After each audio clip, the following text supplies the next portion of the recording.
Peace, HHDG. We on another episode of HHDG Media, the podcast.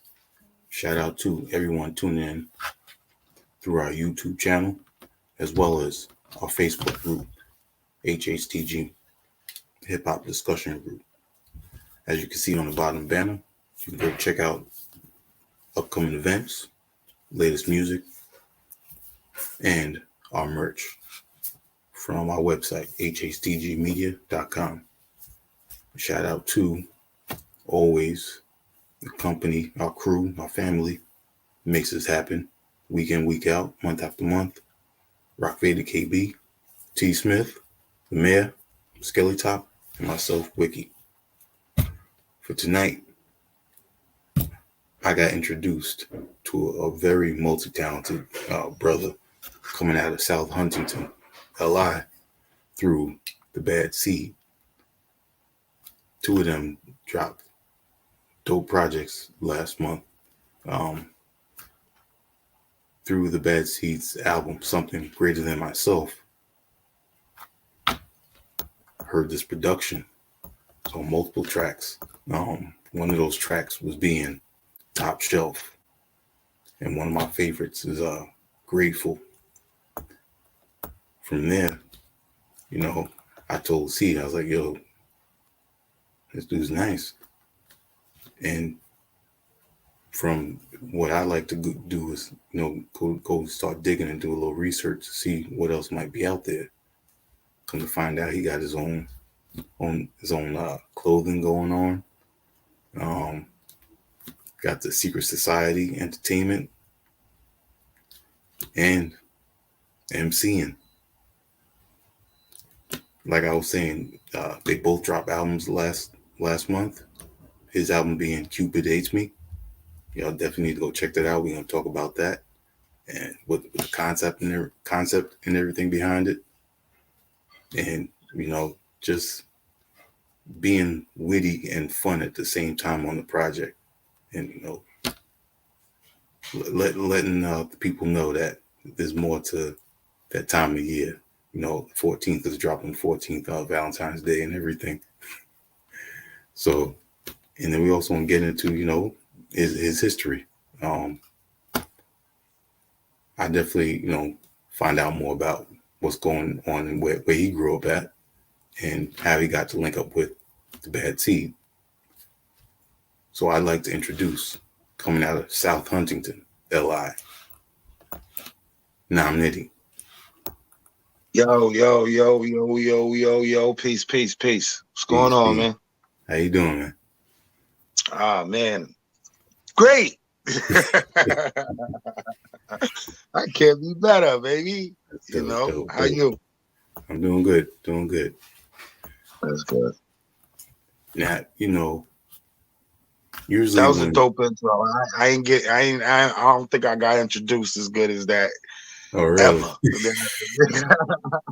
My man did his due diligence and everything. Like I appreciate that. That was dope. Thank you. Yeah, you find that talent. You got to see what else is out there. Appreciate that. That makes you appreciate the artist more when when they get to you like that, and you're like, well, what else do they have out there? I mean, exactly. That's how I found a lot of artists. You know what I mean? Myself, you find other artists through other branches. So what you saying, I like that. That just lets us know that that's just what we do in this culture. Those that really love it, we're gonna find other ways to find that new or how do we get here? So I definitely understand. Definitely. Now, have you always been, diverse like this? It's like one of my first interactions of when I felt like I wanted to do music was D Nice. I wanted to be truth be told, I wanted to be the DJ first. You understand what I mean? I wanted to be on the stage, but I didn't think I wanted to be in the front. You understand what I'm saying? And then D Nice came around. I'm like, oh, so you could do that? oh, you could do it like that, be the DJ and still rap. So that's my first interaction of. As long as I think back, it's my first interaction. And one of my first favorite rappers was Redman. And if you know his history, he was also a DJ first too. Yeah. You know what I'm saying? So I guess that, that's how I knew that that's what I want. I wanted to do more with it. I'm a hard-headed kid too. So the first guy who put me in the studio, like he had a Triton and an MPC. Like, you know what I mean? So I was around people creating, and I was always around it.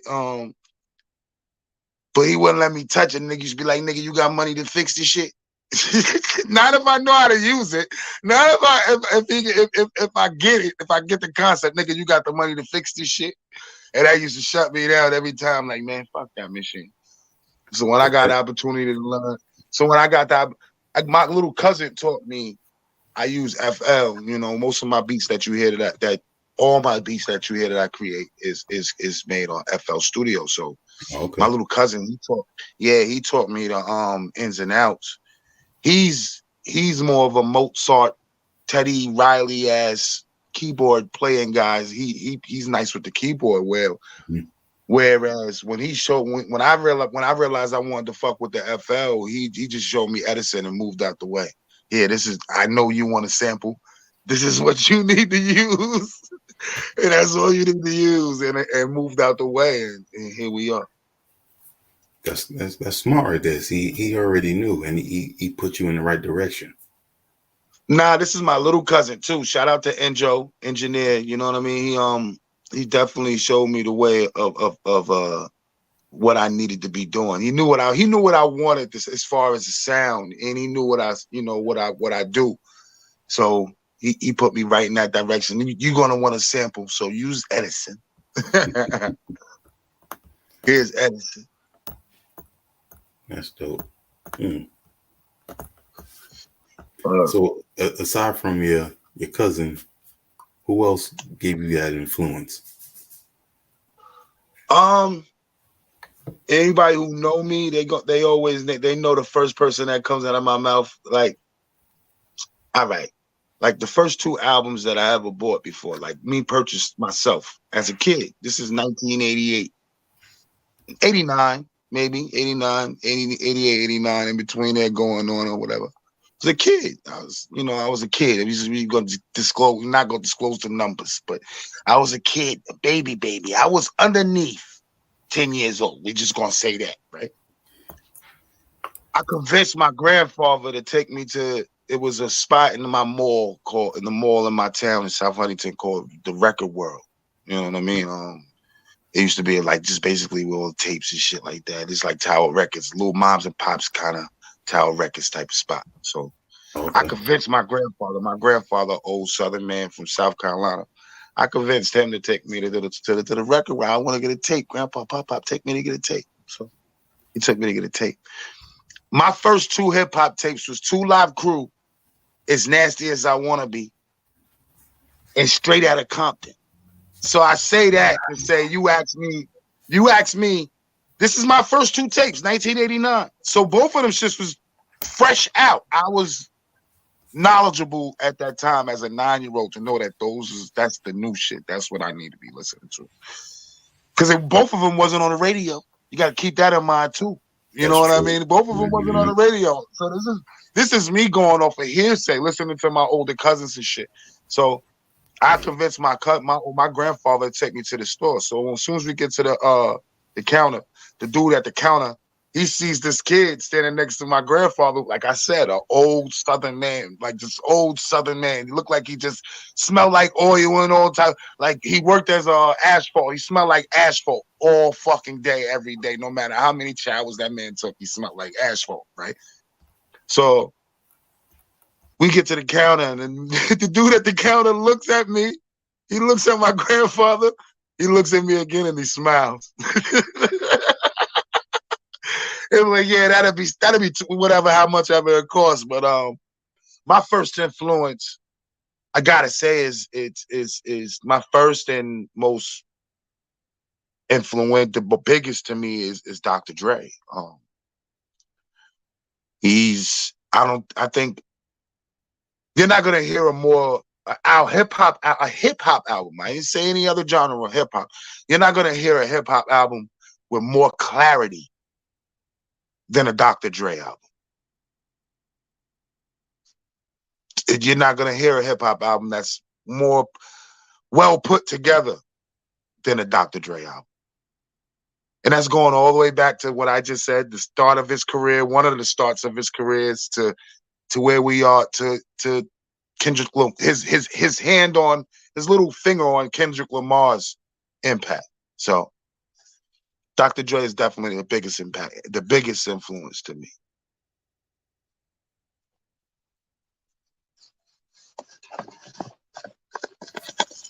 The thing about you saying that too is everybody says he's a perfectionist. You know, I've seen interviews like DJ Quick was explaining how often he did takes of one verse. Bro, my friends hate me. My friends don't like recording with me. I'm the last place they want to come is to record with me. Even with their own shit, I'm like, nah, do it again. They be recording, I can be looking at something, hearing something else, and I'll hear. They don't think I'm hearing you. What you think I'm like? I don't know. I guess it's because me being a rapper and being in 1,000,001 studios and being in studios with guys and being with engineers who's not paying nothing attention to you. You got to call him. Yo, do it again. Go over again. That engineer should be paying attention to you. He should be hearing, damn, he fucked up on that word. He's recording you. That's his job. Rather if he's paying you, you paying him or not. That's his job, is to catch your fuck ups. You understand what I'm saying? Like, it's part of his job. Like, that's how I feel, at least. So if I'm recording somebody, if I hear it, I don't care if you paid me for it, you didn't pay me for it. If it's my song, your song, his song, like, I don't give a fuck. If it's perfection, that's that Dr. Dre shit, me. Like, me, myself, I don't go in front of the mic unless I know what I'm gonna do. So therefore, I don't need 1,000,000 takes. I don't need 1,000,000 takes. And what I do is usually what you hear. You know, it's that first time you heard it. When you heard on Cupid, I did that one time. I ain't come back and I fucked up on that line. No. I guess that's the perfectionist in me, taking those steps before I even, you know what I mean? taking those steps to be a perfectionist before I even put myself in that booth. I want to make sure. This is what I preach to rappers when I record them. You should know what you want to do before you even get in front of that booth. You should hear yourself. You should know exactly what pitch and tone. Yeah, and I'm saying, like, we play with you. You're gonna get in front of the mic and hear yourself, the beat, the way the texture of the beat, whatever the case may be. You might want to be a little louder or lower, or whatever the case may be. You're gonna play around as soon as you hear yourself on it. But for the most part, you should know what you're gonna do as soon as before you even get in front of the mic. Especially in the studio. It's go time. Bro, I know some of the my best friend I grew up with, I think he could be the greatest rapper of all time. Like, this dude was rapping when we was 10 years old. Well before I even thought about rapping, he was rapping. You get him in the studio, he doesn't know how to perform. It doesn't translate from rapping in front of you or freestyling and all of that to in front of the mic. It's almost like a deer in headlights effect. It's like he just freezes up and clamp up. It's because I think personally, because he doesn't have enough repetition. It's like repetition. It's like Kobe shooting in the gym. B, you got to be in that motherfucking gym. You got to. That's the only way he gonna know if I make this twerk or this shot this turn on Byron Russell the right way. I'm going to be able to shoot this fadeaway the right ways because he's been in the gym. He shot that motherfucker 1,000 times. You know what I'm saying? So, you know, that's what a lot of rappers that don't translate in front of in the booth the same way they do as far as rapping. This is why you got the battle rappers too. This is why battle rappers don't translate to on record the certain way. You know what I mean? It's just almost mechanics, man. Yeah. Mm. Speaking of repetition, it just happened in August.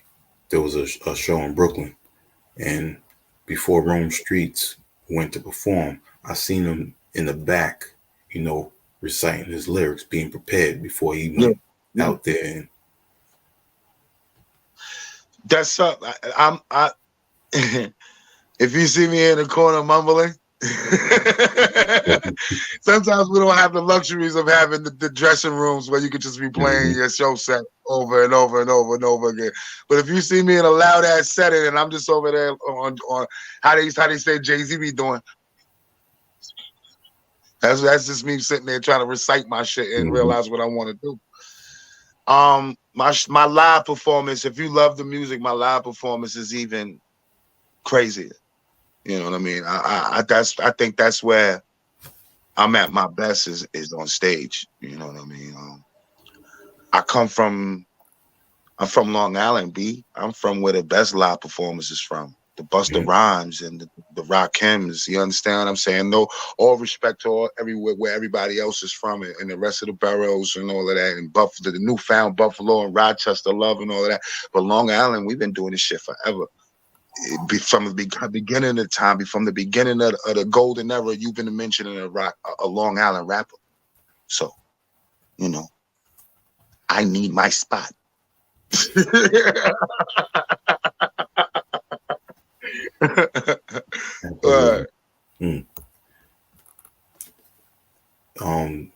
Being that you mentioned your first two tapes was Two Live Crew and NWA, did you recently see? Did you recently see? With Cupid, ain't that crazy, right? I tell you that, and then you hear Cupid, you like, but nah. But what were you? I cut the wisdom apart. What did you say? Hey, did you recently see Luke? Speaking on representation of Florida, Miami, having that staple in hip hop as well. Nah, I haven't. But you know what? Niggas don't. You got to realize that man was like, I don't know. I'm a hip hop historian. See, I tease people all the time. Me being born the way where I was born in a time, I got the opportunity to live through what some generations older than me might call their golden era. You understand what I'm saying? I got to be able to see the Canes and the Rakims and to be the kid just drooling in front of the TV, like, holy shit, what is this? Like, because it was new. It was no internet. You couldn't. You had to wait for weekends for hip hop all over, visually, audio wise. Anyway, you had to wait for hip hop on weekends. You understand what I'm saying? You couldn't get it in no way, shape, or form. And then Don Cornelius was giving it to us in an incubator. So on Soul Train, he wasn't giving us straight up hip hop. He was giving you just a tad bit of it, like, you know what I mean? The safe shit, you know what I'm saying? Like Houdini or maybe Run DMC or something, maybe them, you know what I'm saying? So you didn't get hip hop. So I got the opportunity to live through that era and then to see the grimy 90s and then to come where we are right now, like, so I think it's a beautiful thing, B. Like it's a beautiful thing.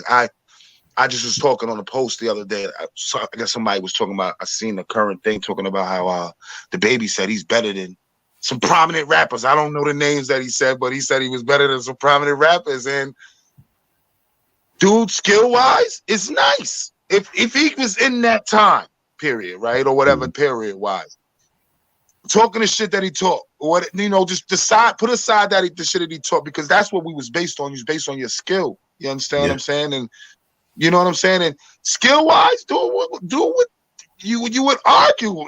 Could he step up to the people that he was with? Because dude got skill. Dude's got skill. You're not gonna sit there and just front on dude's skill. I might not fuck with dude music all the way, like every day, and that might not be on my playlist, but we're not gonna ignore that we don't know skill is skill. Exactly. Skill is skill. Respect it, yeah. You know what I'm saying? Yeah. Man. Do you still have those two tapes?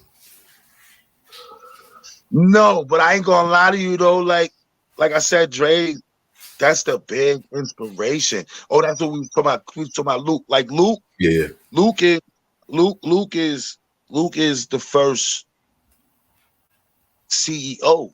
You understand what I'm saying? While all the rest of the rappers, New York rappers, because that's really what hip hop was, as far as on a national scale, it was New York. Like you had some, LA was poking their head out, like but at that time he was the first CEO. Everybody else is getting paid scraps and getting jerked by the Mm-hmm. fucking, you know what I mean? And this nigga's Yeah. talking about, you know what I mean? So he was on tour with all of you. You got to realize this, you can look up your history. Like he's on tour with the LLs and the Run DMCs, and they're getting, all due respect, they're not getting paid like he's getting paid. So he's looking at these niggas like, that's why the South, I think they always had their ignorance, their arrogance towards everybody else. You know what I mean? Because them niggas was always about their dollar. You know what I mean? We seen Master P before Master P, Yep. and his name was Luther Campbell. So Mm-hmm. Yeah. It's so yeah, crazy. I don't know what you would talk about, but yes, he deserved his. If he talk about Miami getting the props the way that they deserve, because they've been Mm-hmm. here from the beginning, or from the beginning of the time, or early in the game. Yeah, he did. They deserve that, Yeah, because Luke definitely. Luke fought Luke fought for us to be able to rap the way we rap right now. You know what I'm saying? He Mm-hmm. went to court through your Yep. history. And as far as NWA, man, I was, you couldn't tell me I wasn't a member. I was one of those kids, B. Like I was a member of the group. You know what I mean? Like when Cube left the group, that hurt my heart. You understand what I mean? Like, so as far as, and Dre is a part of my fucking everyday life, bro. Like everything I do, like I think that, you know what this is a joke. I laugh with my friends. Like I'm the illegitimate son of Andre Young. Like that's my daddy. I say that with no shame. You know what I'm saying? Like Andre Young is my illegitimate father. Somewhere down the line, my mom went to Compton and she met that nigga, and she had me because everything I do is almost to the same motto, or compared to what he do. Like Mm. Doggy Style is one of my top 3 albums of all time. Uh-huh. I might put it on a hot day, on a hot summer day. I might put that one. It might be one, like the greatest album that was ever fucking created, like from beginning to the end. And we know that he had I think that those two, it's like, I always joke, I'd be like, yo, that's the greatest album that was the greatest album created that RZA didn't help. Or having that didn't touch. You know what I mean? Because RZA's a big influence too, but Dre is a big influence. You ask if that dude, if I still got those takes, man, it's not a day I don't listen to something that he has been. 50 Cent, Eminem, like, this is the shit that I listen to. You know what I mean? And everything that he's a part of. You know what I mean? And it goes from NWA to some Kendrick shit. Yeah, man. Mm. It's dope to have that type of influence. And He's the so, greatest, man. tell us where when the fashion designer came into play. I mean, shout out to Griselda. Shout out to West Side Gun. I mean, let's be all the way real. Them niggas took the merch game to a whole nother level. Absolutely. I'm pretty sure there was rappers and artists before them that was selling merch and getting money off of their merch game and all of that shit like that. But I just think that they set the template for underground rappers, for up and coming rappers, for just rappers, period. If you wanna spread, if you want to expand your brand, it should be more than just merch. It should be a line.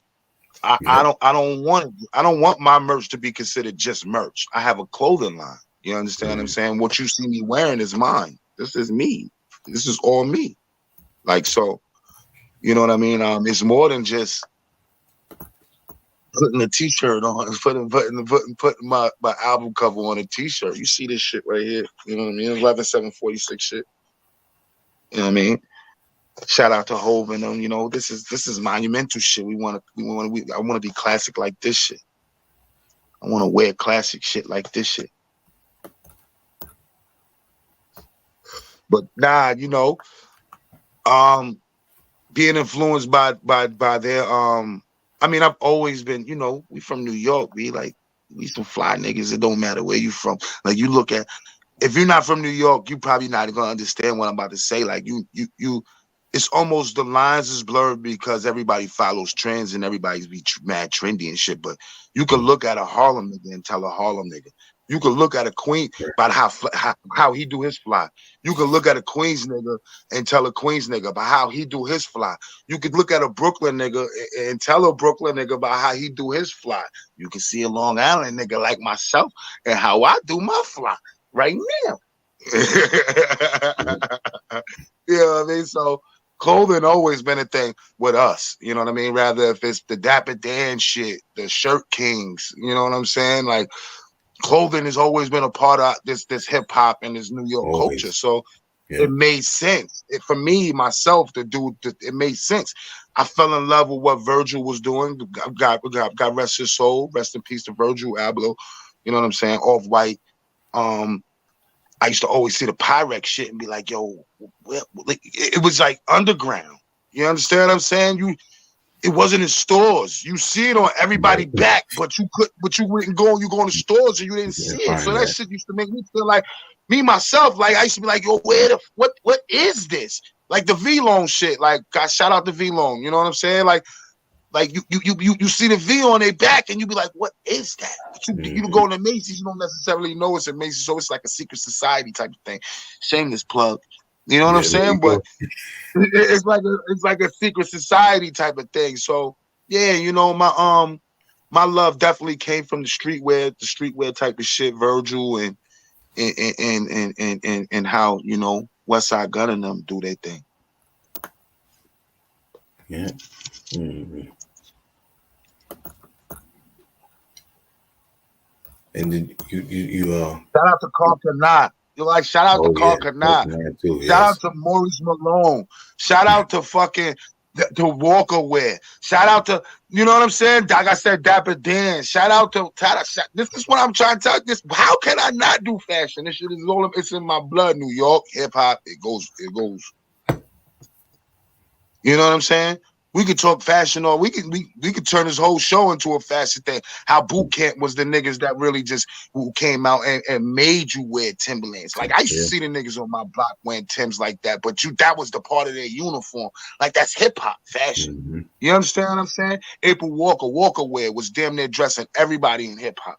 All of that shit that you seen Naughty by Nature wearing in the beginning, all that Naughty by Nature shit that they was wearing, that was her shit, but that she put her into their font.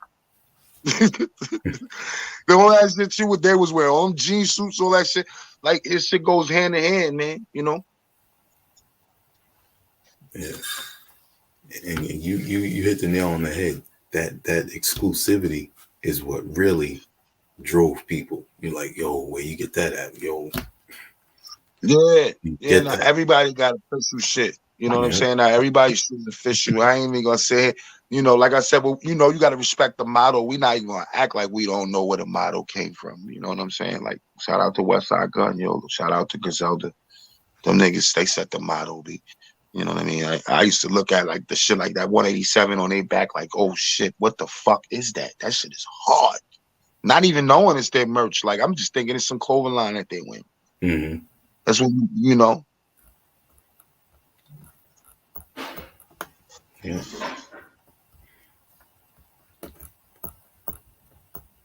Let's talk about, since we still on the fashion, let's talk about the logo for Secret Society Entertainment.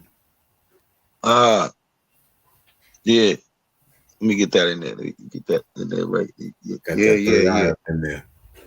Yeah, I mean, I'm a triple entendre ass nigga anyway, so I could show you something and it have 3 different meanings to me. You understand what I'm saying? 4 or 5 different meanings to me. I mean, Secret Society came because, you know, a certain entity of mine that used to be around, you know, and they basically started an entity without me and my brother. You know what I'm saying? Shout out to Mad Max, my brother Mad Max.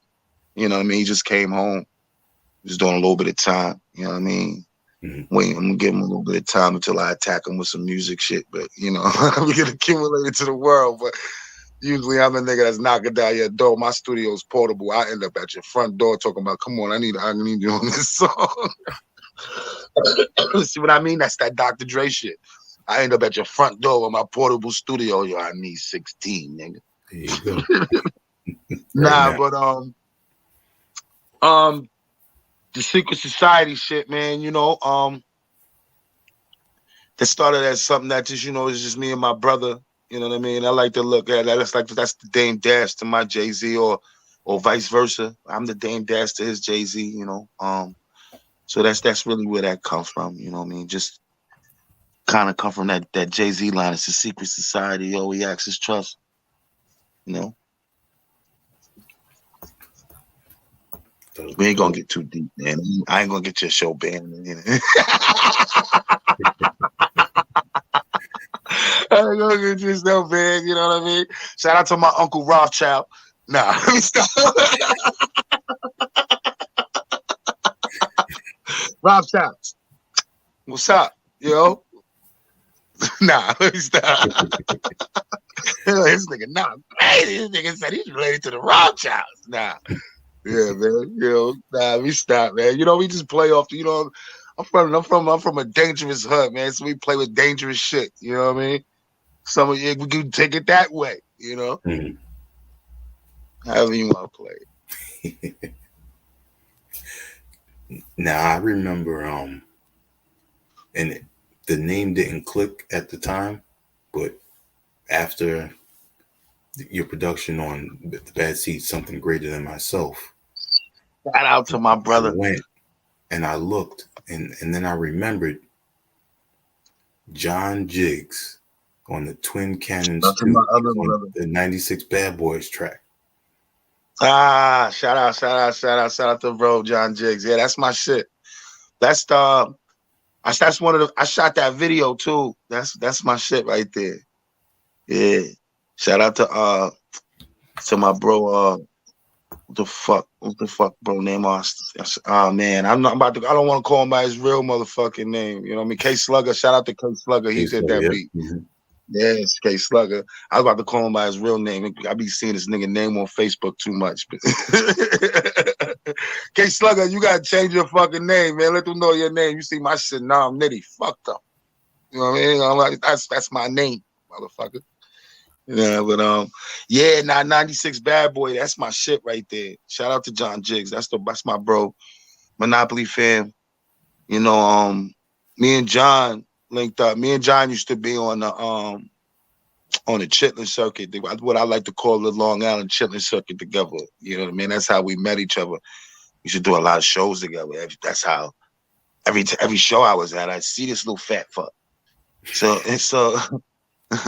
I see him and I used to be like, he'd be there dolo for the neck. I might be like 30 deep. I might have the whole South Side with me.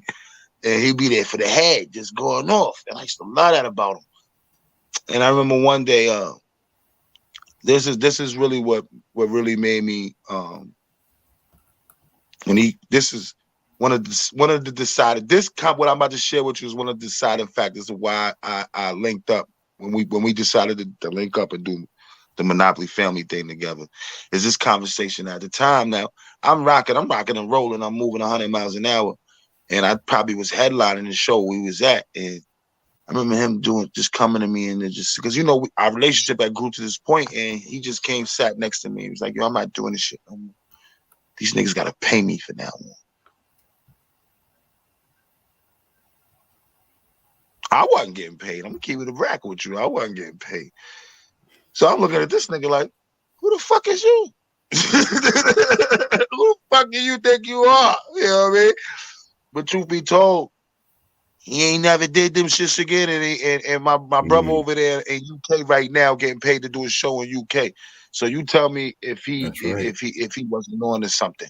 You understand what I'm saying? So when it came, tables turned, bro became, bro kept going. I had a hiatus for a minute. Bro kept going, and he reached back at me, and it made sense for me to do the Monopoly family thing with him. You know what I'm saying? And we've been family ever since. We was family beforehand, but we family. It's Monopoly family until the day I die.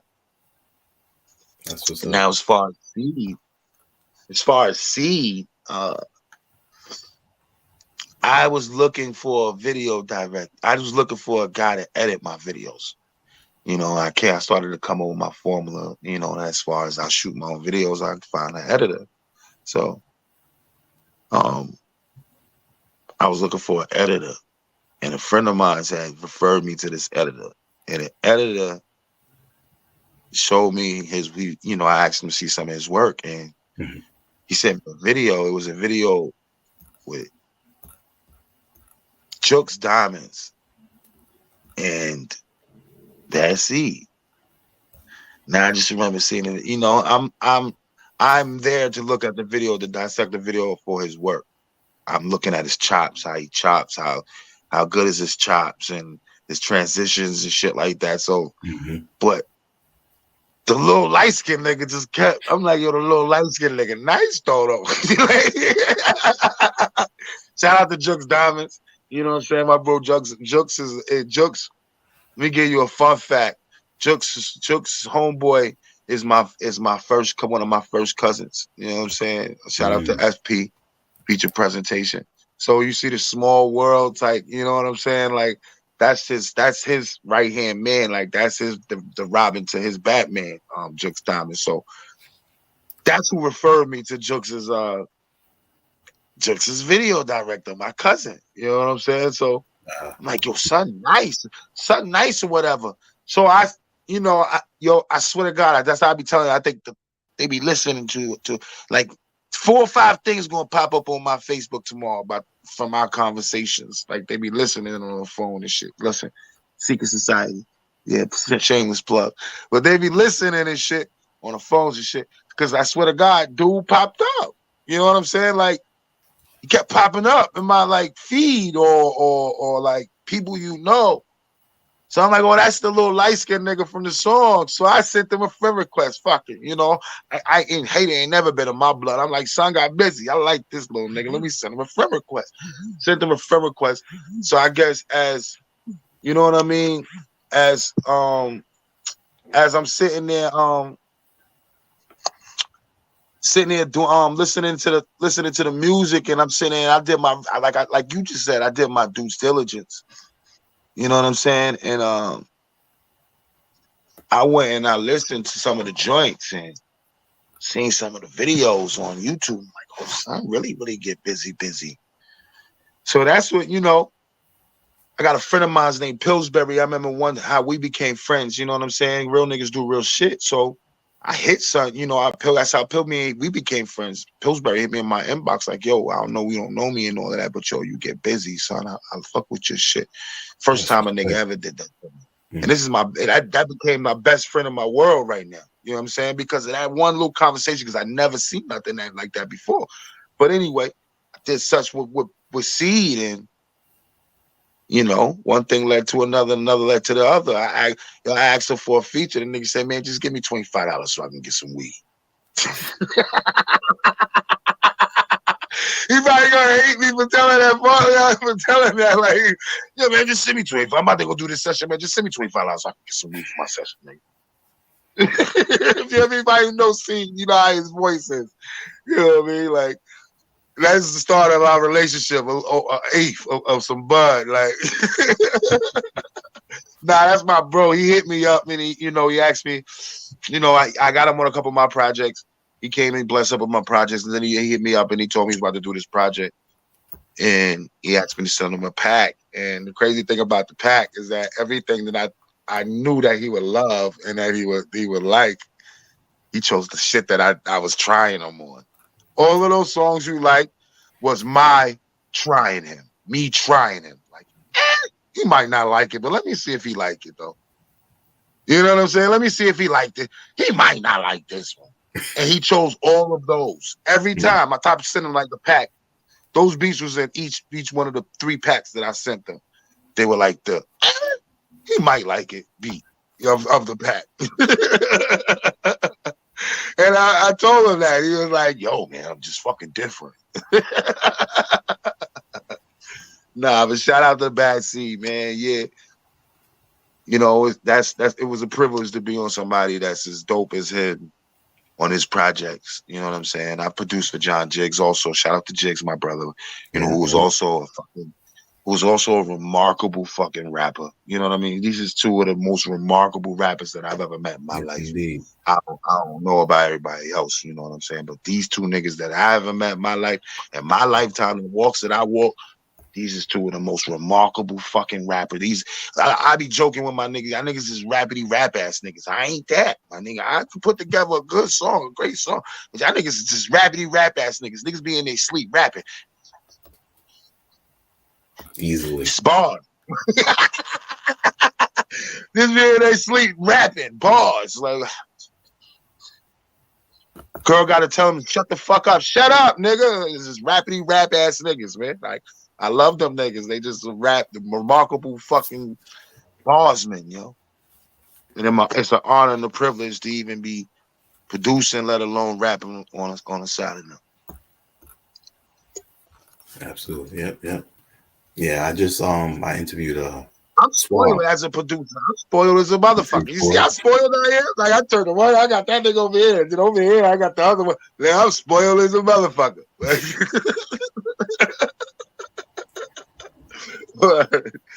Nothing wrong with being surrounded by talent. Surrounded by it, bro. Surrounded by it. You know what I mean? Shout out to my brother Pillsbury. You know what I mean? I did 2 projects before Cupid, called For Criminal Use Only. That's really just me on some Dr. Dre, Snoop Dogg shit, because he did not want to do an album, but we got 2 albums out of him. Really just me, we'll put willing that shit out of him, but you know, I'm just surrounded by it, man. My cousin Cigar, you know, Cigar, dope female artist that I associate with, that I'm around. From LI too? Huh? Yeah, she from South Huntington too. She's from the same hood.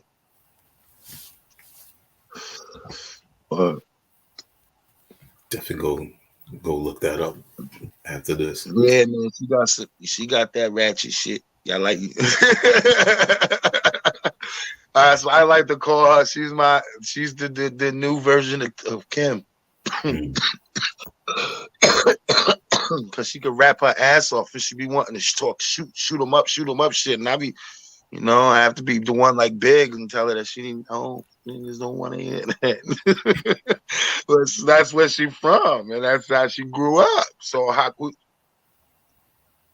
you know, what can you say? You know what I mean? But nah. Shout out to Cigar. It's my little cousin. I love her to death.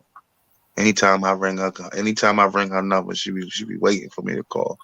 This is what I mean. Like, this is what I'm talking about with that Dr. Dre influence. I'm surrounded by some dope artists. Like, you remember Rasan? Yeah. I'll Be Around. That's also an artist that's my like I got my version of Snoop next to me. I got my version of Corrupt next to me. I got my version of Daz next to me. I got my version of Lady Rage next to me. Like, you know, shout out to Pillsbury. Shout out to John Work. Shout out to Ross Son. You know what I'm saying? Shout out to Jolisa Chanel. You know what I mean? I got some dope artists around me that is hungry and that's very, very super, super talented. You know what I mean? They just make me look real good. Dope. And for those of y'all that are tuning in, these artists that he's mentioning are on Cupid Hates Me. You know, like I told you, like I said, like we was talking about that Dr. Dre influence. Anytime I call that number, they show up and show out. All of them say that same cast might be on for Cupid or for criminal use only. You know what I'm saying? Like, that's me and Pillsbury. Jolisa's on there. John's on there. Bad Seed's on there. You know what I'm saying? Like, so, you know, I keep my peoples around me. I keep very dope people around me, and I'm always looking to work with other dope artists. Shout out to the bro. You know what I'm saying? Voice. Shout out to the other bro, the bro Shanks. You know what I'm saying? You know, dope artist. Shanks, another dope rapper from Brooklyn. You know what I mean? Federal District. He's a dope rapper. You need to check him out. You know, these are people that I bump into at shows and shit, man. If you dope, you dope. I'm gonna tell you, you dope. Ain't no hate, because I want to use that shit. I see you as a color on some Jimi Hendrix shit. Yo, you'll be a dope purple on this little picture that I'm trying to paint at the crib. Like, you know what I'm saying? Like, everybody, you know, other rappers, they be trying to look at. I like every rapper be looking at it like, oh, nigga, not go smoke me on the song. Smoke me on the song, nigga. Show me. Because I know when I'm comfortable with my skin, I know what I'm going to do. So I want you to come on this motherfucker and show me some shit that you ain't never did before. Yeah, sure. Show me that you know what I'm saying? Make this shit motherfucking shit the best shit that we ever heard. And the only way that's going to be is if you think that you smoke me. So fuck it. Yeah, smoke me, nigga. Yeah, do that. You know what I mean? Even though I don't really look at it and I don't care about that. It's really about the end product for me. Once again, shout out to my illegitimate daddy, Dr. Dre. You know what I'm saying?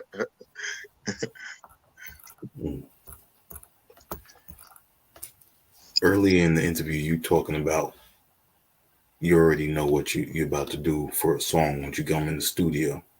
Mm-hmm. So tell us how Cupid Hates Me developed. Cupid Hates Me. I was living in Atlanta, and I was in Atlanta for a little bit. Shout out to Lawrenceville. You know what I mean? That was the most beautiful extended stay of my life. Extended visit of my life. I liked it, but it was time to come back home. But I just remember sitting around the crib. It was Valentine's Day, and I was in a relationship at the time. So, you know, I remember just talking to my lady, and I'm telling her, like, yo, I should do a Valentine's Day album. Like, just throwing it in the air. You know what I mean? That's example one. Example two. I remember I was on tour with John and the rest of the Monopoly family. You know what I mean? Shout out to Rockwell. Shout out to Mouth. Shout out to Digital. You know what I'm saying? We on tour. I think we was in Utah.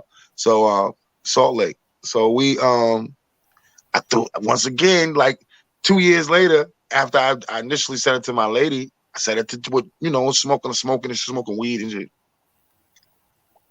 Joking and shit, like, yo, I think I want to do a Valentine's Day album. Every single one of them niggas looked. One nigga looked like the other nigga had like a real look on his face, like, huh? And the other nigga was just like the only nigga that actually like said something was like he gave me the generic ass, oh word, that's what's up.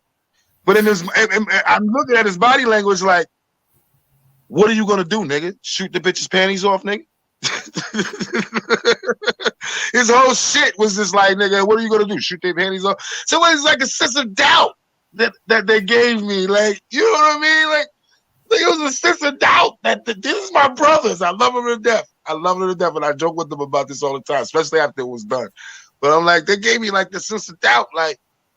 So I did like maybe like but you gotta realize they don't know that I'm playing with this shit for like the last 2 years.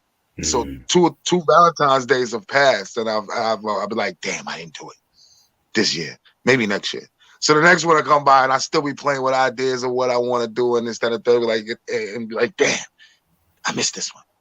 Maybe the next one. So this one came around, and like I said, we was on tour the winter, and I'm telling these niggas what I want to do, and that was the push. Them niggas doubting me, or that sense of like, what are you gonna do? If you know Nitty music to the viewers here listening, you know what I mean, and those who catch up and this, that, and third, you'll understand the joke and of what I'm saying is these niggas is like their whole body language is just like,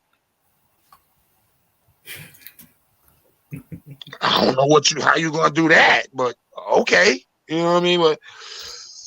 The influence and the drive. So once I started to push to really just how I wanted to structure it. You know what I'm saying? The influences. I mean, my production influence, Dr. Dre. You know what I mean? And I'd like to call it a forehead monster. Pause. Like Dr. Dre. I put Kanye and Alchemist almost into the same thing. You understand what I'm saying? They almost in the same box as far as one. They are one influence to me. You understand what I'm saying?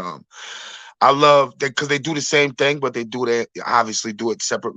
They do the same thing, but they do it differently. You understand what I'm saying? I might even throw Primo in there if I want. If I could cheat, I'm gonna sprinkle some Primo in there. But them two, Kanye, I love Kanye for the fact that he'll sample anything. He'll sample your belch and make that shit a hit song. Like nothing's safe. If you listen to my projects, Yeah. nothing's safe. The people who please, the people who are in charge of sample clearances and all that shit, please ignore me right now. I'm only joking. I'm only joking. But nothing's safe. So the Kanye's, the people like Kanye and Alchemist, they'll sample anything. Like, you know what I mean? And that's me. Nothing safe. If I like it, I love it. I hope that you love it. You know what I'm saying? And I'm gonna find a way to make it work. Things that I'm influenced by, things that I've heard, movies. I don't care what it is. We're gonna get samples from everywhere. It might be something that you're very familiar with. You ain't heard how I did it though. You know, understand what I'm saying? That's the kind in me. You understand what I'm saying? Alchemist, I just love the way, like I said, both of them, they kind of just, like I said, it's the same thing. I love the way they put their samples together. I love the way they structure their beats. I love, sometimes it's the most simplest shit. Sometimes it's just a loop. The dopest fucking loop that you ever heard. You know what I mean? Or that niggas never heard. You know what I mean? So as far as the aspect of them, and then my point of what you asked me is, last but not least, is Sean Puffy Combs. Sean Puff Daddy Combs. You see, I'm choosing the name. You got to go by what the name that I choose. Sean Puff Daddy Combs. Not Dude Love or P. Diddy. I'm talking about Puff Daddy. I'm talking about the guy who he didn't discover them, but who created their image. Mary J. Blige. The guy who created Jodeci's image. The guy who basically gave an identity to the word remix. I'm talking about the guy whose record label, to me personally, is New York. Bad Boy Entertainment. It didn't matter where his artists came from. Atlanta, Jersey, Philly, here, over there. It didn't matter where they came from. They conformed to a Bad Boy sound, which is an uptown Harlem nigga sound. That he constructed himself. It didn't matter if he didn't push the buttons. It don't matter if I write rhymes, I write checks, all of that shit. That shit goes into the production aspect too. He directed them hitman niggas. I want this. This is what I want. You can look at him as in a production, as a producer fashion of Quincy Jones. No, Quincy ain't play no fucking clarinet. Could he? Yeah, I'm pretty sure he could. Quincy could play all the shit that he did, but he was the guy with the shit. He did that. That's what Puff was doing in the studio. You understand what I'm saying? So I think he's just as much of an influential, important producer as Dr. Dre is. As much as I was sitting here praising Dre, Puff is that too. Like I said, his label epitomized New York, bro. Like that shit. You go back and listen to the catalog. You understand what I mean? And look at the aspect of what I'm saying. Yeah. Listening to 112, them boys is from Atlanta. That shit sound like New York. That shit has a New York pop to it. That's how I like to identify what I love from him. It always has that New York vibe. I don't know if it's the tempo that he chose, whatever it may. You know what I'm saying? I can't pinpoint it to the fucking shiny ass shakers that he always put on. Maybe that was him that put them shakers on. It's on all of the hit records. It's consistent. Think about it. They go listen. You know what I'm saying? I don't know what it was. And I don't know. I don't know. But he got me. I'm hypnotized by it. So that was the influence of Cupid. I wanted to. I mean, besides the fact that I'm an underground, I'm a hip hop. I'm what other some. You can listen to my catalog. I'm what some might consider. Well, if you want to put me in a box, if you choose to, you know what I'm saying. I'm what you consider gangster rap. I'm what you consider underground hip hop. So, or fusion of the two, if you want to. If you rather having your Coke and vodka separately, you understand what I'm saying? But I felt like females don't get no representation. They don't have no representation besides a Rhapsody and Remy Ma when she decides that she wants to rap like that. But she's so trendy that she gets caught into doing. She don't necessarily have to do just boom bap. She does it now, really more to the fact to show you I can, and I will out rap you bitches. But you know what I mean. Other than that, you only got a Rhapsody. You name me another one. You know. Oh my bad. This homegirl that's with 38 Special. I don't want to mess her name up. You know what I'm saying? Shay New York. Shay Noir, yeah. He spits. You know what I mean? I'm pretty sure there's other females that get busy. Shout out to them. You know what I'm saying? But I'm talking about the ones that like I was listening. I was talking. We were sitting and talking about Light earlier. Like Light rap like she wanted to stand next to a nigga. She didn't rap like she was trying to have competition with females. She rapped like she was trying to stand next to a nigga. So that's probably why I respect people like Nicki Minaj. All right, it's not something that I bump. It's not something that I might be on my playlist. But that girl's rapping, and she always rapped her own bars. So you got to give her the respect that she deserves. But this album was something that I felt like females didn't have the representation, especially in underground hip hop. You know what I'm saying? There's no representation. There's especially from guys. Like there's nothing that's just talking directly to them. Maybe something directly for them. One of my favorite rappers is Tupac. So I always liked the chick joints that he used to put on the album. My homeboys used to be like, yo, I don't want to hear that. I don't want to hear how do you want it. I was studying how do you want it. You understand what I'm saying? I was studying that shit. Why do they like this shit? Why do the girls love this shit? Because he comes out every time and he put out one or two of these and he goes quadruple. Like you said it. What's the word? My shit come out and go quadruple, platinum. What do you say on the end? Hit him up. My shit come out and go quadruple. That's why he studied the formula. If you study his formula, you know what I mean? Like you put out 2 or 3 singles that was for females, and the rest of the shit he's just talking all type of gangster shit. But the 2 singles, they carried the whole album because there's just fucking quadruple. 4 times platinum, 3 times platinum singles. Like, you know what I'm saying? Like, he says that he has a motto that he says, you rhyme for the bitches, and the niggas is gonna follow what the niggas, and the niggas is gonna follow what the bitches do. You know what I'm saying? You rhyme for the bitches, and the niggas is gonna follow what the bitches do. Niggas gonna follow. They following that ass. They gonna be right behind that ass. So you rhyme for the bitches. This is what he told Big. This is why he was mad at Big and whatever the case may be, because he told Big the formula. The formula. He gave the formula. You know what I mean? You rap for the bitches, and the niggas is gonna follow. So, besides the Puff influence, the Puff influence, the Pac influence, like, you know what I'm saying? Like, I remember the Uptown Records. Like I said, like we had part of the conversation earlier. I lived. It's a beautiful gift that I have of being able to live through that time where you can see. You see the birth of New Jack Swing, hip hop and R&B being married together, having a beautiful marriage. You know what I'm saying? Like, shout out to Teddy Riley. He is probably one of the, if not the originator, of putting hip hop and R&B together. Like, that shit was unheard of. That's his version of doing that. Puff's version is a Ron G mixtape. He took blend tape. He took the concept of a blend tape and turned it into a fucking record label.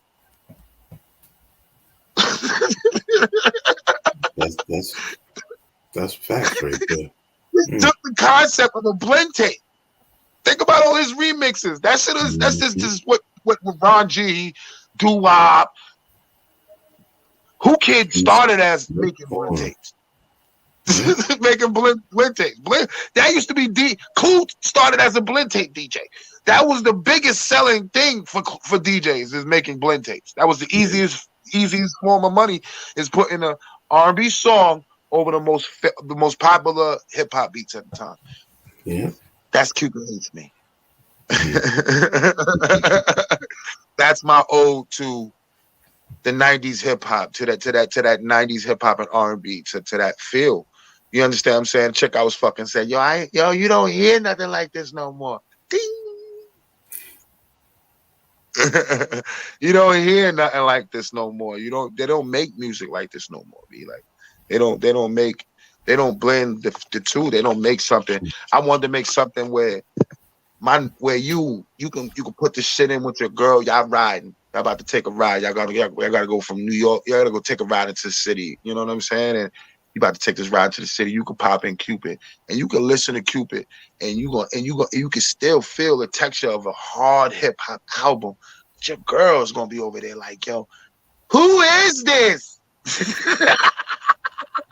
Who is this? I like this one. You can still get that. You can still do that with Cupid. That's Cupid Hates Me. You know what I'm saying? I remember calling Bad Seed, and I called Bad Seed, and I'm like, yo, I'm about to once again call Bad Seed, like, yo, I want to do I'm about to do this album for Valentine's Day. I don't have a name for it yet, but it's gonna be. I told him the concept as far as the sound, because I knew what I wanted the sound to sound like already. And see, like, so what? I don't fuck with holiday albums. That's not what you mean. It's like, you know what I'm saying? They always cliches. They always sound the same. I'm saying, like, you gotta do something different. Like, it's gotta be different. It's gotta be cohesive. It's gotta be this, that, and the third. And by the time he like told me all the shit that it's gotta be, I said, well, yeah, you gotta be Cupid. You gonna play Cupid. I need a hood Cupid. You gonna play Cupid. I hear your voice now saying, I don't know how we gonna do it, but you gotta play Cupid. Like, are you sure? Like, yeah. You gonna play Cupid. So I talked him into playing Cupid. That's Cupid Hates Me. And it's funny because when you see his reels on IG or you see his TikTok, that's him. That's him right there. Yo, the crazy shit about it, like, bro hit me with it. When we put it together, though, I was like, yo, I love you so much, man. It's beyond what I thought of. Like I said, it's I hate to be sounding so cliches with this interview, and every time this nigga name pop up, fuck it, man. You got to tag this nigga name to it, man. But like Dr. Dre, the NWA skits. You know what I'm saying? Gently place the balls into your mouth, and like it's little things, like, you know what I'm saying? Little things like that makes things classics and memorable. Yeah. You know what I mean? So, you know what I mean? I remember taking home the Redman album, the What the Album, and thought this is Dr. Travis. Like, I'm like, yo, what the fuck is? Like, you didn't hear shit like that. Like, it wasn't just, you just didn't hear things like that in my time. You know what I mean? I'm pretty sure, don't get me wrong, Kool Keith and Ultramagnetics, they had skits. There was plenty of people that was doing skits. You know what I'm saying? Like, but, there's a couple of people that's going to think, it's a couple of people, Dirty Lie, you know what I'm saying? Like, shout out to Rest in Peace, Plug 2. You know what I'm saying? I remember, not the sidebar. Like, I'm from Long Island, nigga. Rest in peace. You know what I'm saying? Rest in peace to Trugoy. You know what I'm saying? I'm from Long Island. My father lived in Amityville. That's where they from. You know what I'm saying? I hated. Used to go to hate. Hated going to my father's house on weekends until he moved to Amityville. He moved up the street from Daylight crib. Yo, son, I used to walk past that crib. every day. This is why I'm so hip hop, bro. I'm so hip. This is an 8, 9, 10-year-old kid. I used to walk past them every day, hoping to see them. So when I was, when I'm walking in a Walmart one day, I'm walking in a Walmart and Prince Paul walks past me and I geeked out. Holy shit, you're Prince Paul. Holy shit, it's Prince Paul. My friends don't know who the fuck a Prince Paul is, man. These niggas don't know who Prince Paul, but I geeked out when I seen this nigga. Yeah, Prince Paul. Prince Paul, can I take a picture with you, Prince Paul? Nigga, listen, man, I'm so hip hop and I'm so Long Island hip hop. You know what I'm saying? Like, the Daisy album that is so influential to me too. You know what I mean? The samples. Like the sample game on there, just alone, like, don't get me started, man. We'll be on this shit all night, bro. We'll be on this shit all night. But yeah, Cupid Hates Me, man. Out now, every fucking thing. You know what I'm saying? Shout out to my bro Bad C. You know what I mean? I produce every fucking record on there. Shout out to Jolisa. I gotta shout her out. She showed her ass on there. You know what I'm saying? I couldn't pull together the things. Like I said, that whole concept, the whole bad boy / Uptown Records feel that I was trying to give. I couldn't get that shit without her. You know what I'm saying? Shout out to Voice. Shout out to all of those that lended me those vocals. Shout out to my bro Kohan the Kid. He's from Atlanta. Dope artist I met from Atlanta. You know what I'm saying? He's like the whole Outcast mixed in fucking one. Like, because I consider Sleepy Brown a part of Outcast. You know what I'm saying? The way him and Big Boy work together, you might as well make he's a fucking member. Like, he's just a fill-in. What's the nigga? He's Dennis Edwards, nigga. Like, you know what I'm saying? Like, you know what I'm saying? He's just filling in. Who is it? Hold on. Mm-hmm.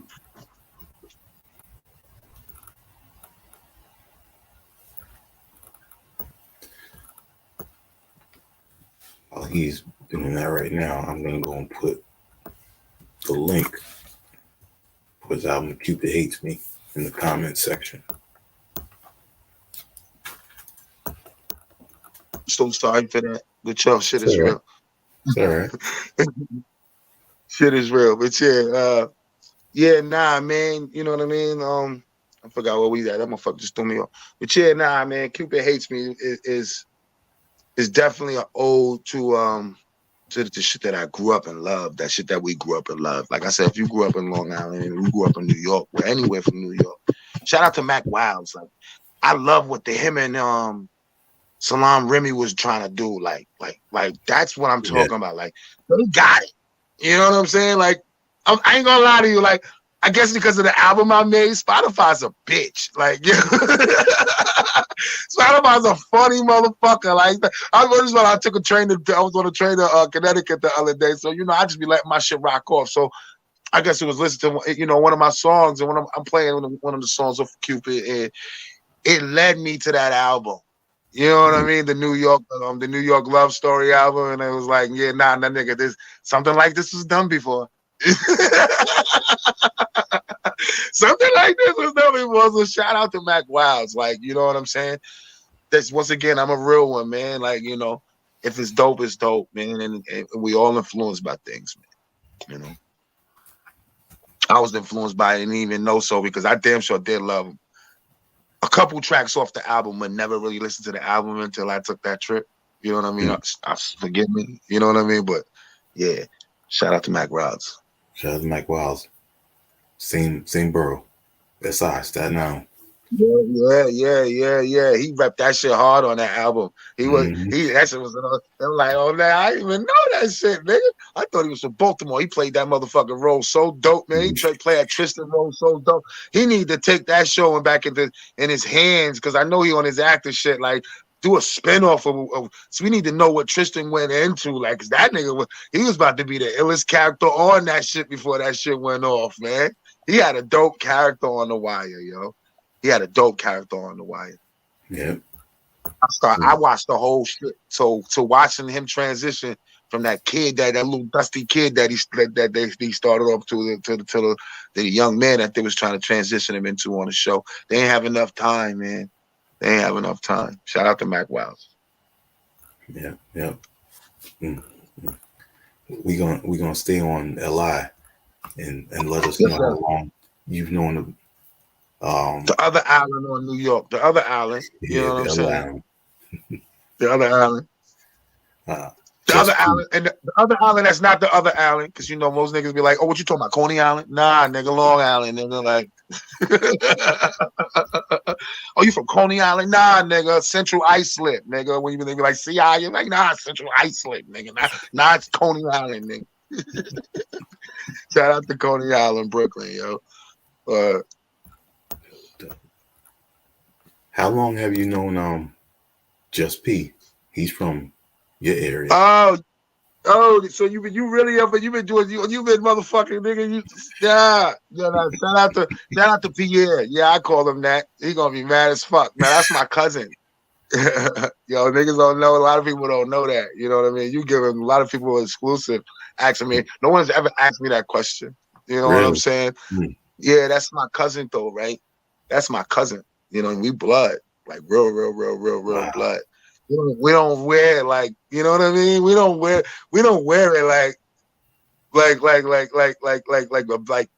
like fucking flags or nothing. You know what I'm saying? But that's my cousin. That's my actual blood right there. He is family. So this music shit is in our blood, yo. Like for real. We got a cousin, D Ruggs. You check him out. He's another dope artist. Like, this is my father's nephew. This is my grandfather's sister's son. Like, you know what I'm saying? Like, this is family. Our bloodline run thick. Shout out to Just P. You know what I mean? Just P introduced me to GS Advance. He introduced me to the whole. Yeah. GS is another one. He's yo. Believe it or not, I need to take time to sit here and say that I should be praising GS Advance the same way I praise Dr. Dre. GS Advance is a big influence into my production. He kind of taught me. You know what I mean? Like, he was the one that I would make a beat and I'll let him hear it. Like, is this okay? You know what I mean? Because I know he was the GS Advance is such a great guy.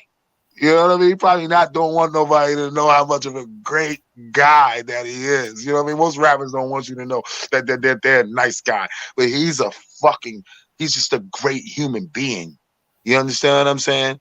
I love GS. GS is my brother. I love GS. I love GS. I love GS. I love GS. You would never imagine. You listen to Nitty record and you listen to a GS record, you would never put those two together.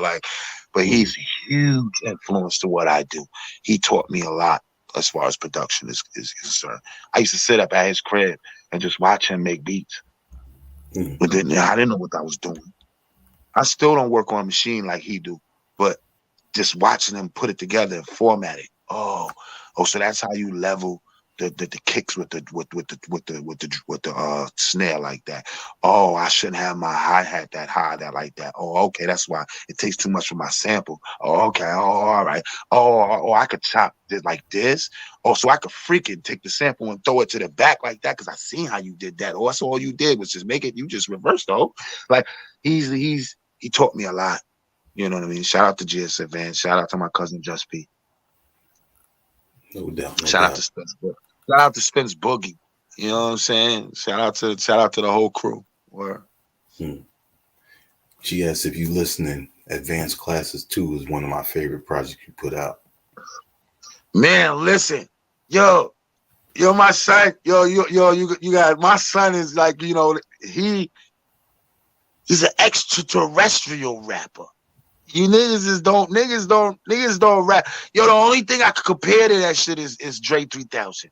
There's nothing you could compare to GS Advanced rap except for Dre 3000 or Kool Keith if you on that type of shit. Like, you know what I'm saying? Like, it's just extraterrestrial, next level type of rap. Almost like, how did you bend that bar? How did you put that there?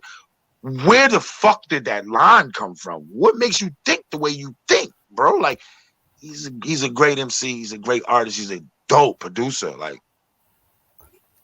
he does the videos himself. Like, this is, you see why I'm the way I am? This is the people that I have around me, man. There you go, This is right? artwork itself. I do, like, I'm the, that's the same model that I follow. Like, I'm just the people that's around me. You know what I'm saying? Like, how can I not?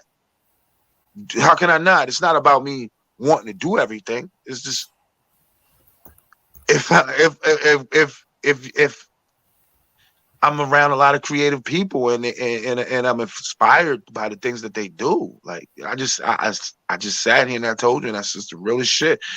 As far besides my cousin Enjo showing me how to do Edison, because I don't produce like he produced at all. It's two different type of producing. Besides that, like, dude showed me everything, yo. Dude showed me how to really put the shit together. You know what I'm saying? And dude didn't have to do that. I'm so grateful to him. You know what I'm saying? I don't get asked that question enough. I don't speak that enough, and let that be known enough. That's respect right there. Hey, this is the time, give people their flowers. And Yeah. Shout out to Nori and Drink Champs and shit. This is he definitely highlighted that and made that a thing. You know what I'm saying? Definitely, you got to get that, man. I'm gonna give it away. I remember one time, we was sitting up, yo, and we fucking with I remember I came, like, these niggas are so, like, I love these niggas. I might fucking start tearing on this show, like, on dead ass. Like, I didn't have nowhere to record. I stopped fucking with the nigga that I was recording, who showed me. I stopped it's the nigga who put me in the studio. It's like the nigga gave me drugs and just stopped fucking with me. Like, the nigga shot heroin in me and just stopped fucking with me. So I didn't know nothing besides what the nigga was doing for me. He was recording me. He gave me a studio. I didn't know where studios was. I didn't know what no rate was, because I never paid for no studio time. Nothing. You understand what I'm saying? Them niggas picked me up him, GS Advance, Spence Boogie. They picked me up out the dust. And dust me off, B. And kid brought me to the crib and was like, yo, you can record over here, record at my crib. And that's how I started to continue to grow as an artist. So being around them, watching them being artists and producers, they producing their own music and shit, I'm getting ideas. You know what I'm saying? Now I'm getting ideas. So I remember I have a song on one of my mixtapes. This is the first time that I consider myself as a producer, because I came with everything. You understand what I'm saying? This is my first Puff Daddy experience, because I came with everything. I came with the Teddy Pendergrass, Come On and Go Home With Me. It's a song that I made called Doing What the Gangsters Do. It's a mixtape song, one of my mixtapes on Dat Piff. Dat Piff. Shout out to Dat Piff. You know what I mean? Shout out to those who still fuck with Dat Piff. You know what I mean? I got mixtapes. I got a whole slew fucking mixtape series on there when I was on my junior mixtape shit, rapper shit. But I did it. I came over there to GS and I remember telling them what I wanted to do. Yo, I want to rap on Teddy Pendergrass. Niggas looked at me like, what? If you know GS Advance, you gotta know GS Advance to understand the point of that joke with me like, yo, I want to rap on Teddy Pendergrass, and the niggas is like, huh? What? They wasn't trying to stop my creativity, so they was just like, all right, man, just bring the sample over, just bring it over. So when I brought it over, I knew I wanted what I wanted the hook to be too. I wanted to sample Ice Cube. You don't like how I'm living? Well, fuck you. I incorporated that into my hook. Like, you know what I'm saying? So when I came over there with all of the pieces and I told them to put sample that, loop that right there, put that right there, put this right there, that. And they put it together for me. And I just remember Spence, because Spence put it together. Godson was just GS. I keep calling him Godson. Shout out to GS. Shout out to the whole rogue. Shout out to motherfucking to my other bro and fuck. You know, but anyway, the nigga, when I put it together, they didn't have to, they came in a buck with me. Like, I didn't see this. This is pretty good. Like, this is pretty good. Like, Spence was so brutally honest with me. Like, yo, I didn't see it, bro. Like, when you said that, but I see what you. I'm like, okay, yeah, it's good. I like it. Stay.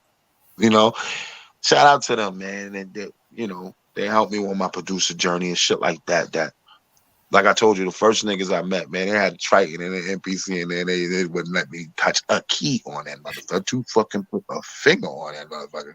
Them niggas was the next. They were a little step up. They would take my ideas and create it for me.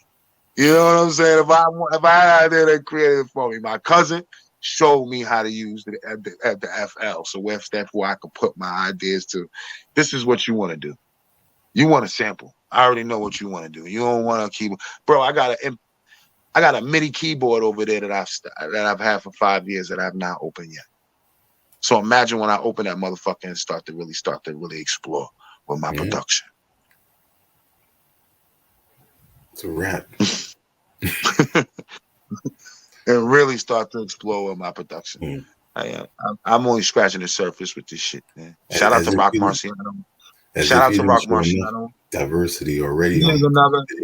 He is another big influence. Rock. Shout out to Rock Marciano. Watching with him being an artist, producer, you know what I'm saying, like that and being from Long Island, like that shit is really influential to me. Like that shit would just see. I know somebody can do it. You know what I mean? Q-Tip was another one, like somebody who's obviously influential to him too. So I grew up watching Tribe producing their own beats. We grew up watching EPMD producing their own beats. You know what I'm saying? Like this is RZA. Shout out to RZA. We watched RZA produce a whole fucking clan of niggas. They whole beats. The first 4 albums of fucking Wu-Tang solos is some of the most monumental albums that of anybody's life. If you don't know it, if you don't have Tikal on or some of Tikal on your playlist, if you don't have some of the Purple Tape on your playlist, if you don't have some of the Return of the 36 Chambers on your playlist, if you don't have GZA's shit on your playlist, the first GZA album on your playlist, if you don't have Iron Man on your playlist, what the fuck are you doing as a lyricist, as an artist, as a producer? Because this is like we just on a production aspect. That man produced all 4 or 5 by himself. Shout out to Mathematics and whoever, all the other producers that was ghost producing, so they say, or whatever the case may be. But you know, that was RZA's guidance. Yeah. Nothing was coming out if we didn't push the button. You know what I'm saying? So when the scientist is in the lab, he's another huge influence to me. The RZA, you understand what I'm saying? You hear it in the sound, like.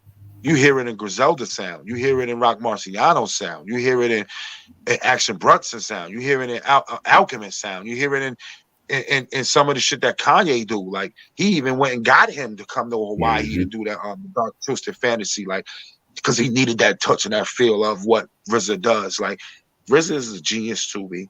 I don't know where. I need old RZA back. I be saying that shit about 52. I know we'll never get those are 2 things we'll never get back, right? 2 things in our lifetime that we'll never get back is that old dirty in the basement sample of the soul sample fucking RZA. We'll just never get it back, like because he's not broke anymore and he's interested in doing other things. Yeah. Same thing with 50. I want that nasty fit, that dirty 50, that grimy ass, that I need that God Brewer 50, the one who used to wear the fucking the striped fucking fucking wife beaters and shit. That the nigga with the fucking bulletproof vest. I need that nigga back. The mixed 50, like however you want to fucking title it. You know what I'm saying? I need that nigga back. Like, but we'll never get him back because he's doing TV shows now. He's Greenlight Gang. You know what I mean? Thick. Greenlight Gang this shit, nigga. South side to south side, nigga. You heard? That's what you need to do. Greenlight this shit. I am a descendant of yours, nigga. You one of my favorite rappers. You know what I mean? That's one of my favorite rappers in the world. It's 50. You know what I'm saying? You hear that shit in a lot of. Definitely hear that big in my influence too. Yeah, man. Man, I appreciate this because I learned a lot about you, and I sparked a few things by, asking you questions about certain people. Find out more. That's what you get with Cupid, man. Like, you know what I'm saying? With Cupid, you hear I just tapped into that bag. I just tapped into the bag of my Puff Daddy bag. You know what I mean? Like I said at the end of Fever. You know what I mean? I guess this is where I'm supposed to get my Puff Daddy on. You know what I mean? You know what I'm saying? Like that's definitely a big influence to me too. Is Puff, and that's what I was trying to do with that Cupid. You know what I mean? We got some new shit coming out real soon too.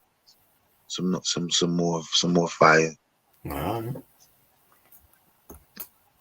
And that's gonna be with some of the artists that was on there, like Car and the Kid and Pills. Yeah, nah, it's definitely, like I said, I'm definitely gonna tap in with the rest of the gang and get a couple of them on it.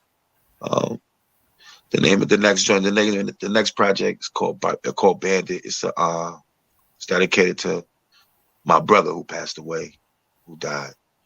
Nah, thank you, I appreciate it. Probably one of the most grimiest niggas I ever met in my life. You know what I mean? So this next project is gonna be some of the grimiest shit that I ever made. You know what I mean? This is gonna be the most hardest shit that you ever heard. Like, so, you know what I mean? Definitely look out for that one. Absolutely. And we probably have a video out for the first single on that shit soon. Probably within a couple weeks. Next couple weeks, I had a next video. I already know what the first single of that shit. The first single of that shit is probably gonna be the shit that I got called Suge Knight. You know what I'm saying? We don't give enough credit to Suge, man. We don't give enough love to Suge. I mean, don't get me wrong. I know that dude did some things in his time that might have rubbed some people the wrong way, but you talking about one of the biggest moguls in hip hop history in only a 3-year span. 100 and some odd million records sold in a 3-year span. I don't think we ever seen that before. I don't even think Barry Gordy did some shit like that before. You know what I mean? Like, I don't even think Motown had that type of effect is what Death Row did. I don't think so. You know what I mean? So I got the first single off the joint is called Suge Knight, man. This shit is hard as fuck, man. This shit is mean.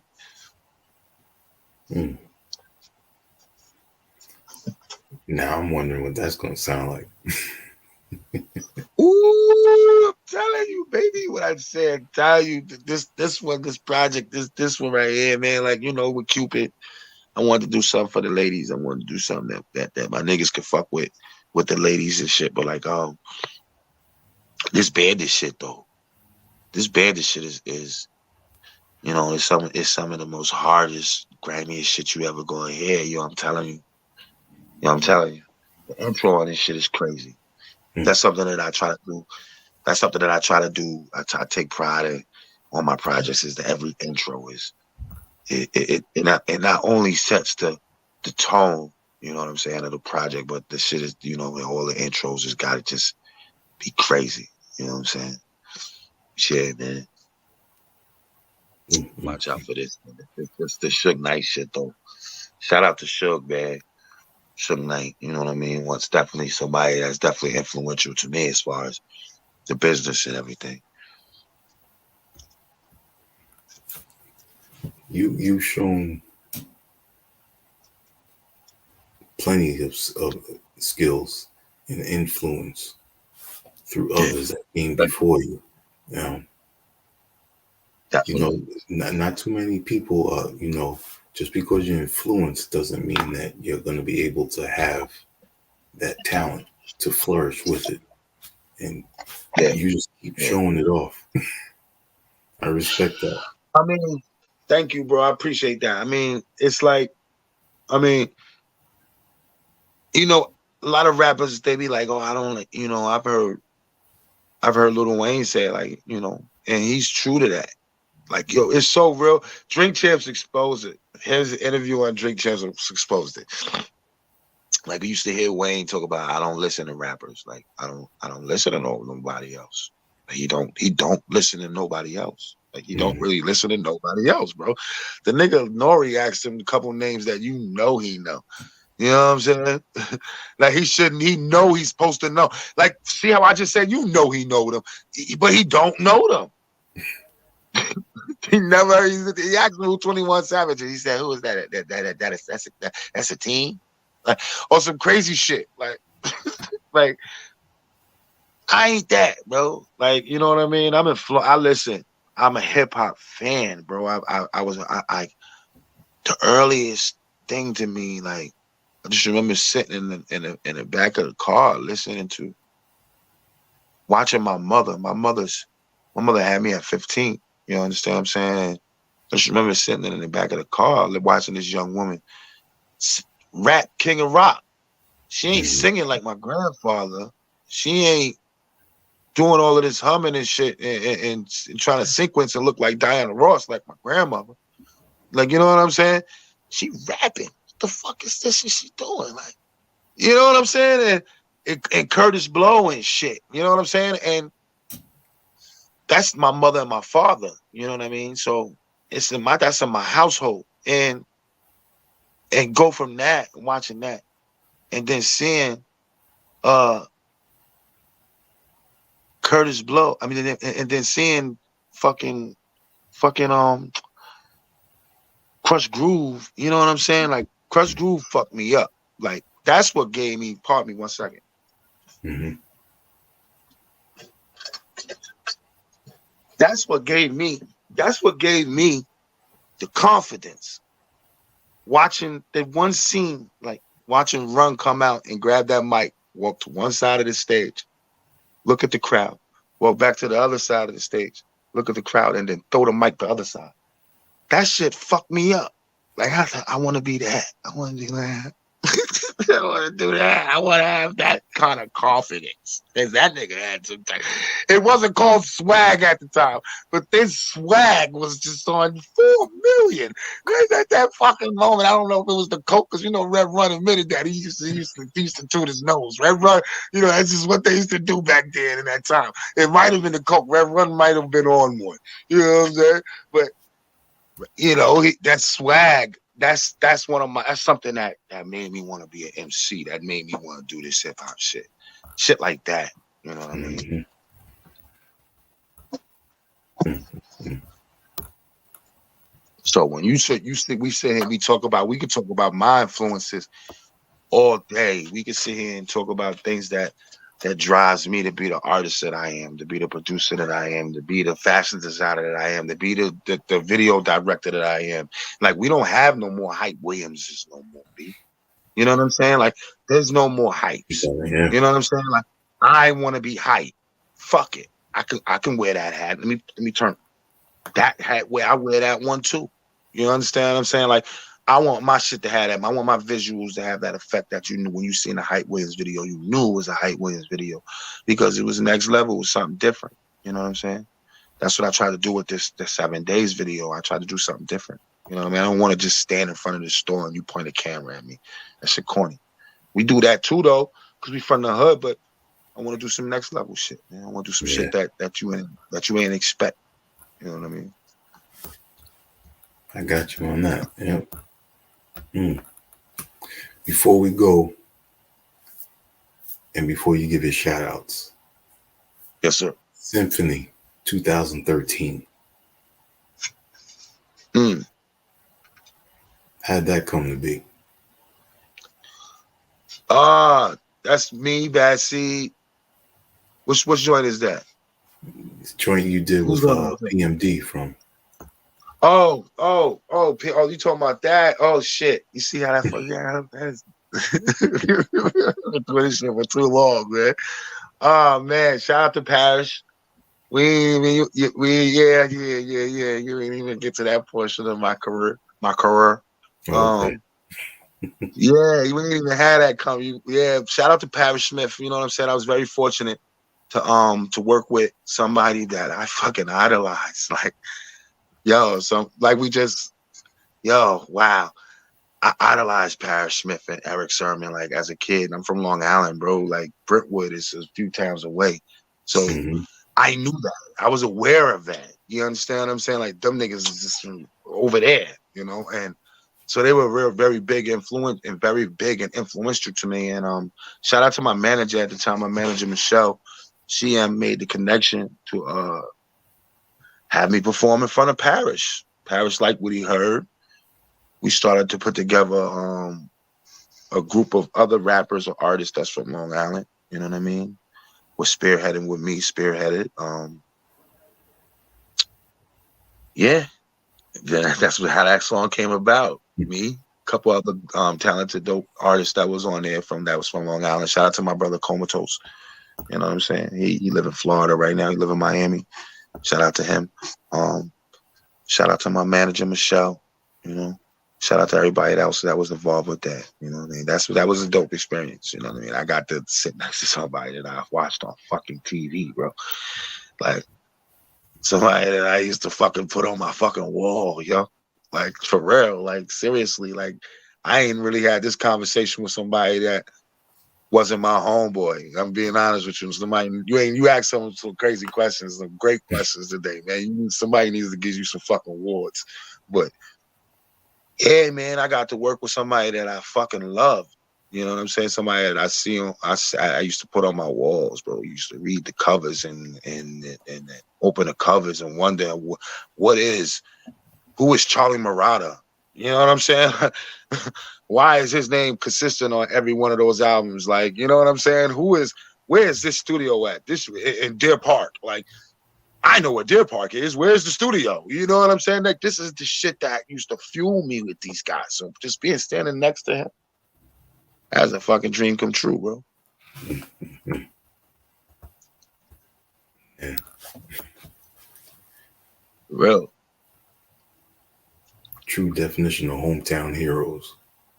Nah, seriously. You know what I mean? I just did a show with Parrish a few months ago. We was in Texas.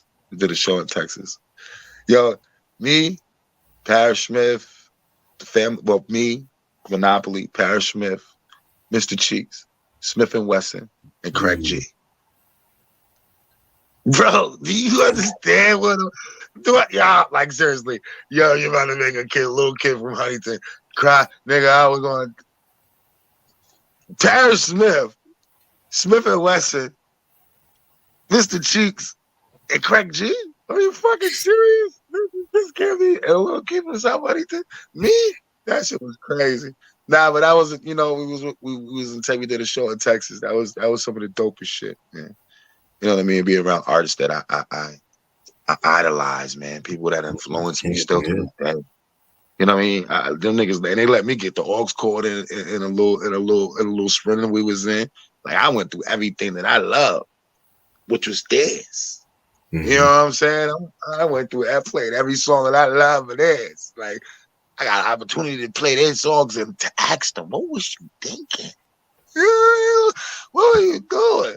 You know what I mean? Like, man, I was high as a motherfucker. I don't even know what I was thinking. Like to hear niggas say that. Yeah, I was high as fuck, man. To hear nigga Mr. Cheeks tell me Renee is a real story. That's a real girl. That's a real story.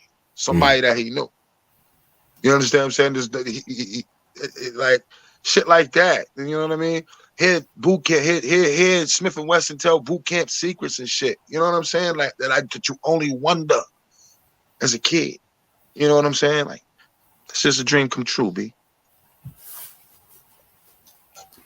Some straight memories, man. Nobody could take that away from.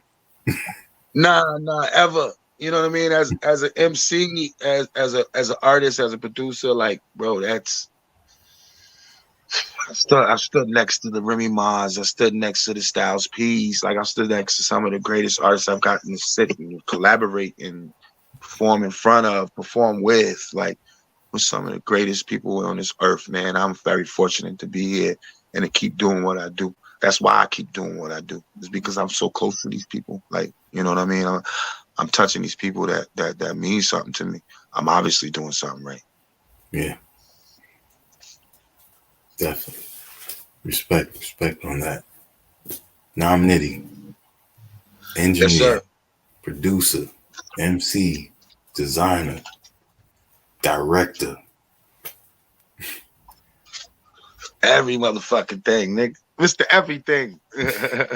Call me Mr. Wonderful, nigga. I'm about to change my name to Paul Orndorff on these motherfuckers. Change my name to Mr. What? Fuck that. We Kurt heading out this bitch. I'm Mr. Perfect, nigga. I be trying not to let my Leo shine on these niggas, but you tell me another rapper that do another artist that do what I do.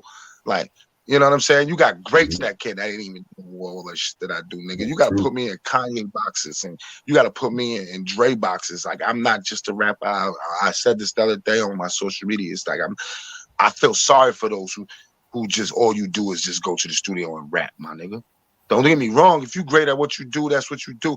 But I feel sorry if that's all you do. That's no fun.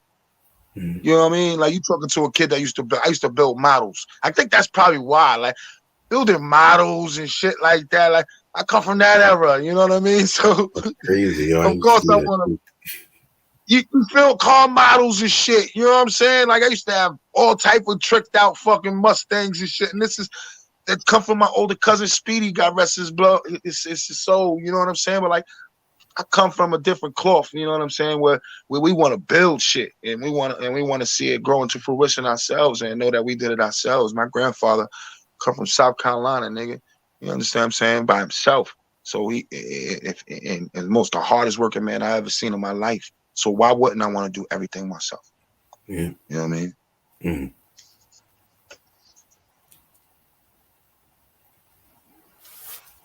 Yo, you drop plenty of jewels for those to be inspired, and I appreciate bro. the time you definitely took tonight to speak with us. Thank you, man. Thank you for having me. I appreciate you having me, bro. Anytime, shit. You just want to chop up and talk to us, talk music anytime. Nigga, this is what Absolutely. I do. And the floor is yours. Give shout outs. Let everyone know where they can go and support Cupid Hates Me and the rest of your catalog. Shout out to everybody that I work with. You know what I mean? Shout out to everybody. Shout out to the Rostan. Shout out to the Monopoly family. Shout out to Pillsbury. Shout out to Jolisa. You know what I'm saying? Shout out to everybody that I work with. Shout out to Bad Seed. You know what I mean? I love that boy. Like the cook food. You know what I mean? Shout out to Shanks. Shout out to you for having me on the show. Shout out to everybody that went out and seen that Cupid and went and checked out that Cupid.